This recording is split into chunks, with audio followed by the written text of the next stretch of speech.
2025년 4월 18일 금요일 돈다방 미쓰리 시작하겠습니다. 자, 오늘 돈다방 미쓰리는 4월 17일 목요일 뉴욕 증시 마감 현황을 점검해 볼 거고요. 오늘 밤에 뉴욕 증시는 부활절로 인해서 주식시장이 열리지 않습니다. 따라서 미쓰리는 토요일 방송을 하루 쉬고 재충전한 다음에 4월 20일 일요일 날 또 한 주 동안의 그림을 예쁘게 그려서 일요일 방송에서 전해드리도록 하겠습니다. 일요일 방송에서 한 주 동안의 그림을 그려놓고 방송을 하다 보니까 저는 개인적으로 되게 약간 좀 편합니다.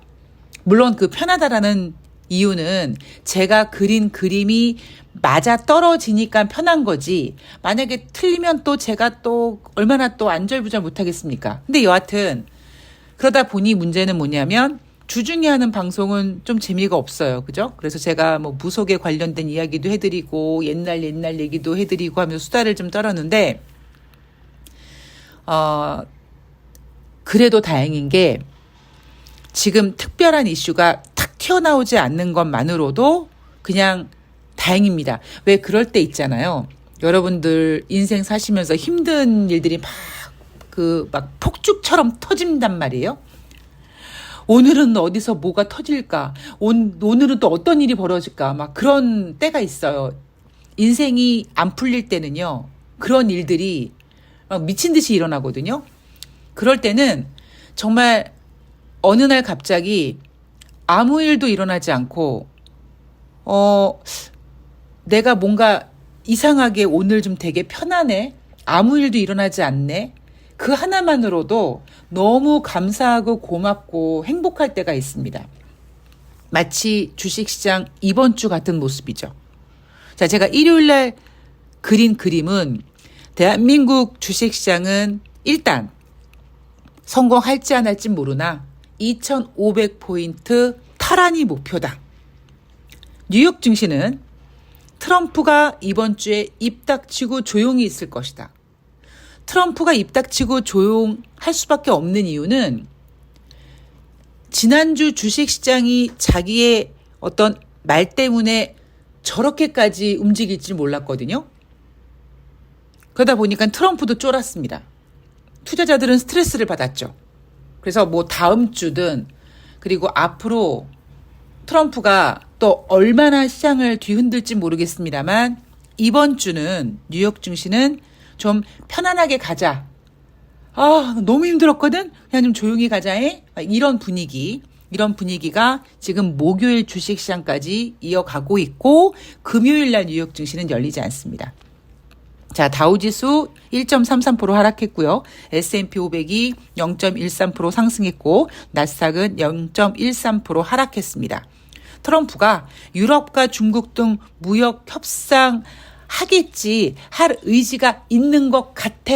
이런 부분에 집중하고 있습니다. 자, 우리는 경제지표를 확인해야 될 텐데요. 이날 발표된 경제지표, 주간 신규 실업상 청구 건수 전주 대비 9,000건 감소해서 21만 5천 건이고요. 시장 전망치 22만 5천 건보다 더 적게 나왔습니다.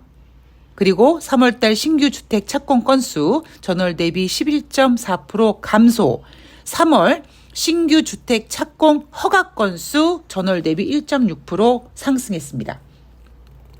자, 지금 현재 주택 지표가 주식시장을 흔들지는 않아요. 대신에 그래도 우리는 경제 지표를 하나씩 꼼꼼하게 체크하자라는 의미에서 주택 지표를 체크해 보는 거고요. 4월달 필라델피아 연준 경기 동향은 3월달에 12.5가 나왔었는데 4월달에는 마이너스 26.4로 크게 하락했습니다.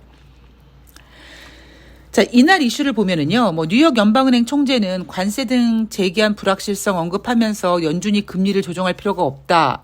야, 트럼프가 저렇게 관세 인상한다고 하는데 인플레이션 올라갈 텐데 어떻게 금리 인하하냐? 지금 금리 인상 해야 될 것 같은 불안감이 있는데, 이렇게 얘기를 했고요. 여기에 트럼프는 스트레스를 받고 있는 거죠. 제롬 파월 연준 의장에게 금리 인하해야 된다라고 압박하고 있고, 제롬 파월 연준 의장의 해임은 하루빨리 이루어져야 된다라고 하고 있습니다. 자, 트럼프가 금리 인하를 압박하는 이유는 미국의 부채 때문이다.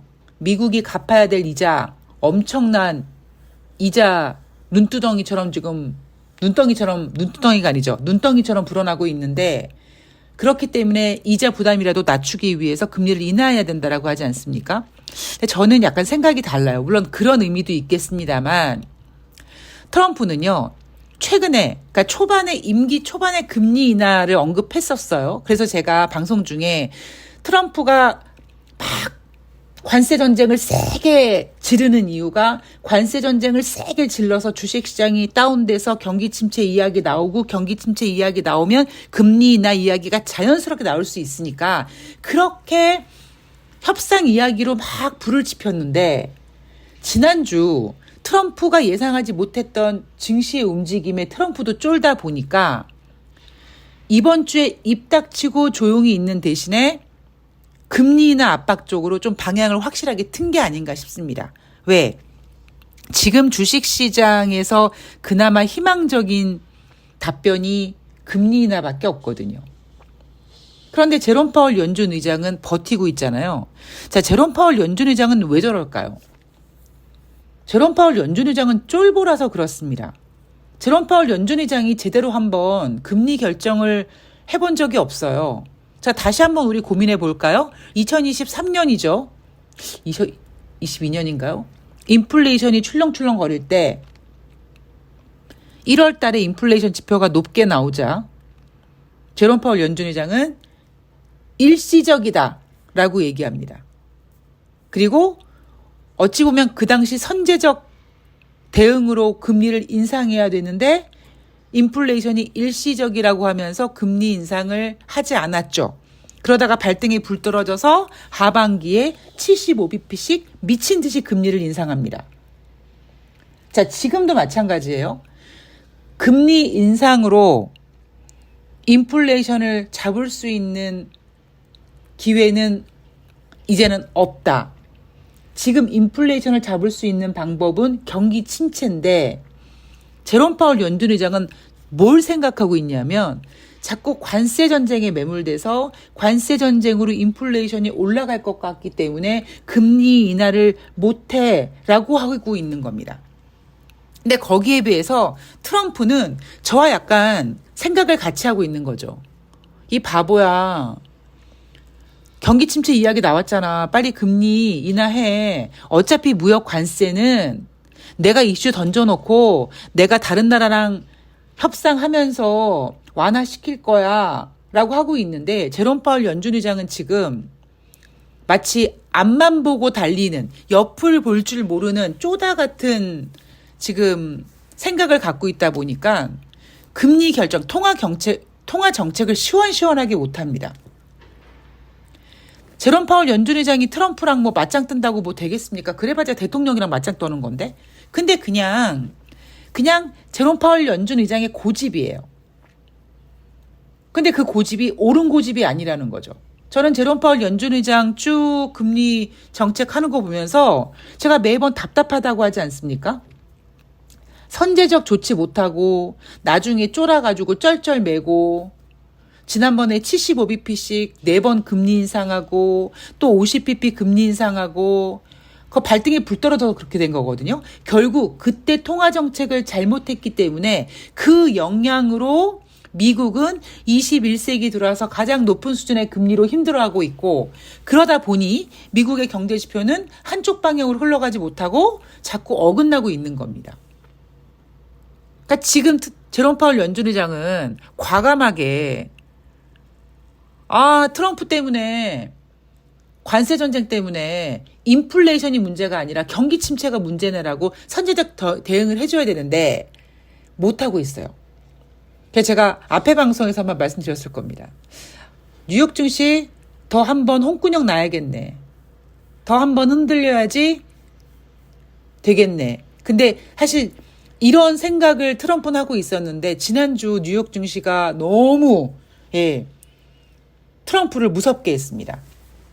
그래서 트럼프가 이번 주는 조용히 하고 금리 인하 압박하고 그리고 이제 다음 주에는 또 여러 가지 경제 지표 확인해 보면서 증시가 방향성을 잡아갈 텐데 제가 앞에서 한번 말씀드렸는데 이제 인플레이션 걱정할 필요가 없습니다. 트럼프는 지금 저렇게 관세 전쟁을 시끄럽게 하는 이유가 금리 인하를 유발하기 위함이고, 그리고 아시잖아요. 그때랑 다르잖아요. 그리고 트럼프 1기 때 무역 전쟁 미국이 진 겁니다. 근데 하물며 지금 2기 때는 중국이 대놓고 만만디 전략으로 간다고 하잖아요. 거기다가 지금 공공의 적이 미국이 돼버렸기 때문에 트럼프는 오래 버티지 못할 겁니다. 그러나 어디로 튈지 모르는 트럼프는 또 어떤 식으로든지 액션을 취할 거고, 뭐 그거는 트럼프가 그런 사람입니다라고 생각하고 우리가 대응하면 되는 거니까 미리 걱정하실 필요는 없을 것 같아요. 자, 뉴욕 증시 금요일 증시 없으니까 실질적으로 4월 17일 목요일 증시 끝으로 한 주가 끝났습니다. 우리나라 주식시장 2,500포인트를 탈환하려고 노력은 열심히 하고 있는데 약간 힘이 붙였죠. 자, 우리나라 주식시장도 이렇게 이제 한 주를 마감하고 있습니다. 지난주에 너무 힘들었기 때문에 이번 주 일단 그냥 조용히 좀 무난하게 좀 넘어가는 거고요. 그리고 이제 다음 주 또 대비를 철저히 해야 될 것 같아요. 그나마 요즘에 미쓰리가 일요일 방송에서 한 주 그림 그려놓고 하니까 뭔가 여유 있어 보이긴 하는데, 또 다음 주에 어떤 일이 벌어질지에 대한 또 긴장감을 놓치지 말아야 될 것 같습니다. 제가 토요일 날 하루 좀 쉬면서 더 열심히 다음 주 준비해서 일요일 방송에서 4월 21일부터 4월 25일까지 한 주 동안 또 주식 그림 잘 그려서 여러분들 주식시장에 대응하실 때 도움 되도록 최선을 다하도록 하겠습니다. 네. 자, 한 주 동안 고생 많으셨고요. 저는 일요일 방송에서 뵙도록 하겠습니다. 고맙습니다.